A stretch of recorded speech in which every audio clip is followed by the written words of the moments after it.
Hello and welcome back to my studio. It's Lois here from Lois and Morgana Davidson Art, and I'd like to wish you all a happy new year. I'm going to start off the new year with this demo showing you how I've painted this simple, beginner-friendly, misty winter scene. First of all, I'm just drawing out just a very simple sketch. I'm putting in a tree, a field and a fence in pencil. You can see how simple that is, just an indication of where I want those features to be so that I don't lose my place as I paint.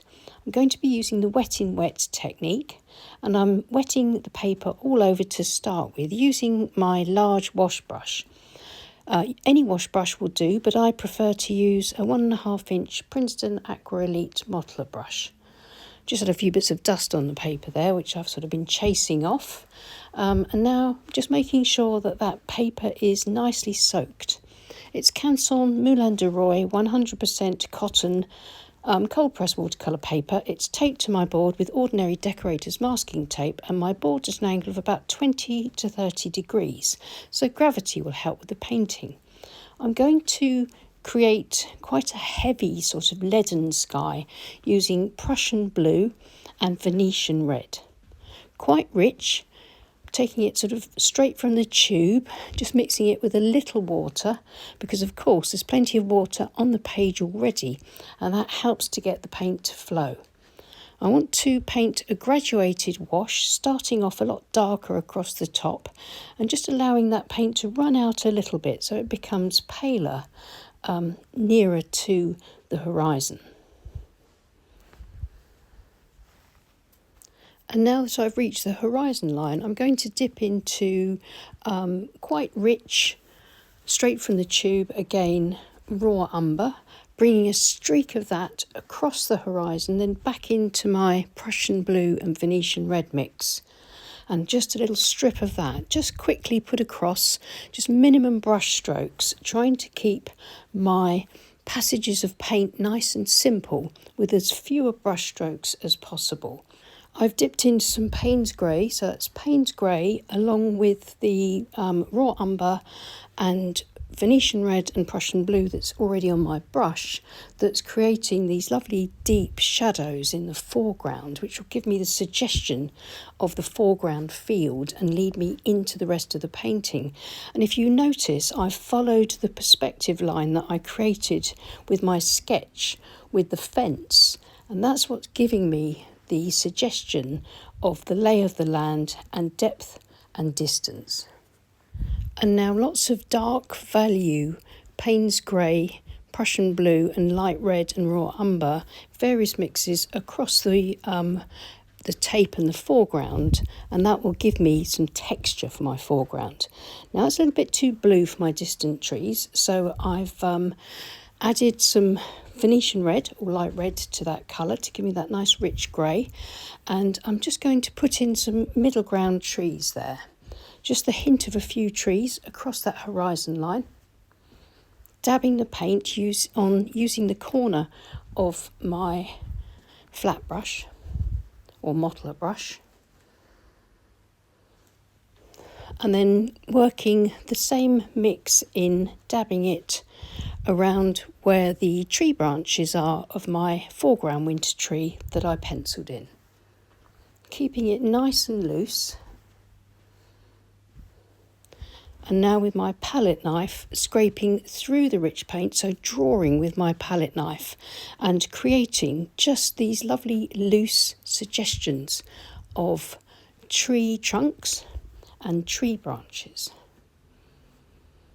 In places, the tip of the palette knife is scraping back to the white of the paper, so you're seeing those highlights showing through.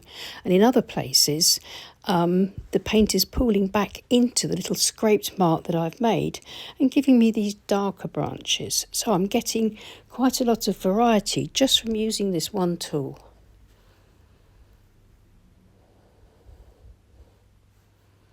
I'm working roughly around where I sketched the branches in with this closer tree, and I can swap over from the palette knife and I can use a sharpened stick.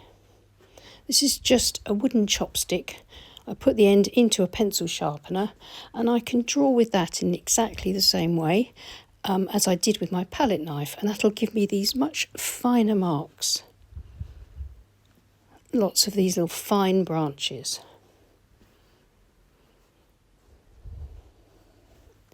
This is a nice, easy, beginner-friendly way of creating these lovely winter trees, putting on this sort of wet in wet underpainting for the trees and then scraping through the damp paint with a palette knife or the corner of a credit card, and then this pointed stick, and then back to the palette knife if I maybe want some slightly wider marks again. And now I'm using the palette knife and just scraping the paint away from my little fence posts, which I can just about see the pencil marks for those through the washes.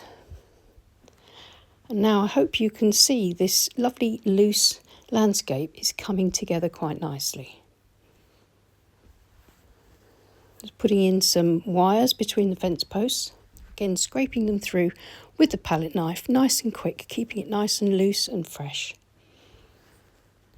And then back with my darker colour and the corner of my modeler brush and just dabbing in some dark shadows around the base of the tree and in the foreground, just to add a bit more texture, a bit more richness to the foreground. And then now that I'm happy with the way my wash is looking, I'm laying my board flat because I don't need the washes to run anymore. And I'm taking some ordinary fine ground table salt. I'm going to sprinkle a little bit of table salt into the foreground where the paint is just damp.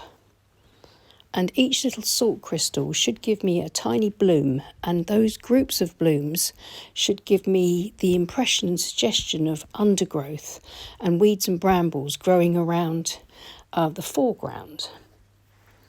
Just add to the texture. Just adding a little bit more paint here and there. And then taking my pointed wooden stick again, making some marks across the foreground into the areas where the salt blooms are starting to happen. And this is creating the look of sort of brambles, seed heads, grasses, just a sort of tumble of sort of bare, desolate winter foliage in the foreground, just suggested rather than overtly painted.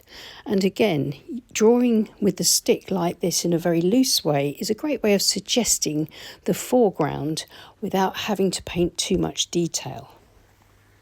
And while that's drying, just a quick plug for my book, Landscapes in Watercolor. There are a couple of links below in case you're interested in taking a look.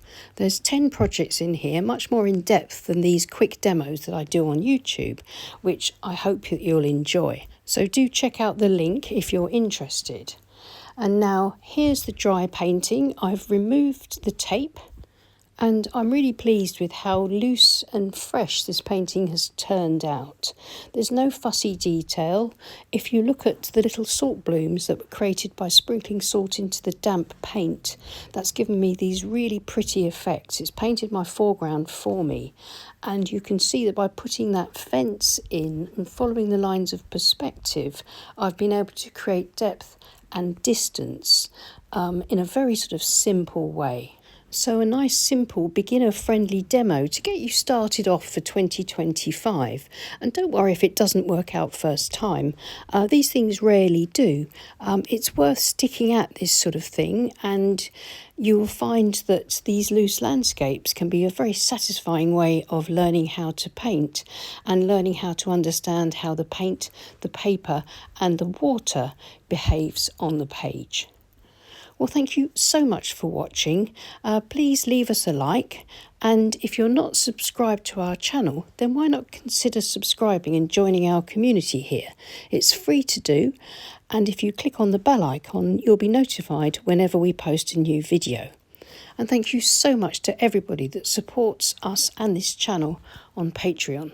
We really do appreciate each and every one of you. I'll see you again soon. Take care and happy painting. Bye.